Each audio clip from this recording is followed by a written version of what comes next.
Breaking news. আজকের প্রতিবেদনে তুলে ধরা হচ্ছে সফল রাজনৈতিক পথ চলার এক গল্প।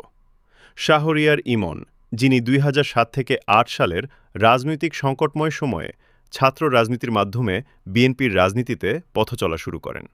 পরবর্তীতে মেধা, যোগ্যতা, সততা ও অধ্যবসায়ের মাধ্যমে তিনি সংগঠনের বিভিন্ন গুরুত্বপূর্ণ দায়িত্বে আসীন হন।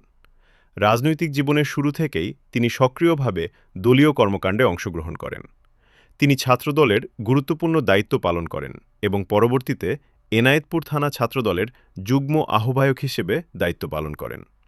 ২০১৪ সালের আন্দোলন সংগ্রামে অংশগ্রহণের কারণে তাকে একাধিক রাজনৈতিক মামলায় কারাবরণ করতে হয়।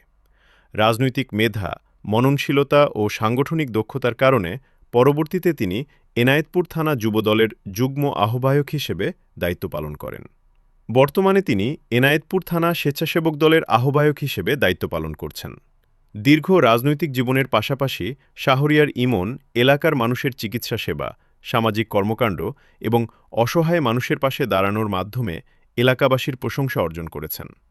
এসব কর্মকাণ্ডের কারণে তিনি শাহজাদপুরের গণমানুষের নেতা প্রফেসর ড. এম.এ. মুহিত ভাইয়ের অত্যন্ত বিশ্বস্ত সহযোদ্ধা হিসেবে এলাকায় সুপরিচিত। গরিব, অসহায় ও দুঃখী মানুষের পাশে থাকার অঙ্গীকার নিয়ে আগামী ১৩ নম্বর জালালপুর ইউনিয়ন পরিষদ নির্বাচনে চেয়ারম্যান প্রার্থী হিসেবে নির্বাচন করবেন শাহরিয়ার ইমন। তিনি সকলের দোয়া, ভালোবাসা ও সমর্থন কামনা করেছেন। সংবাদ এক্সপ্রেস, সত্যের সাথে, জনতার পাশে।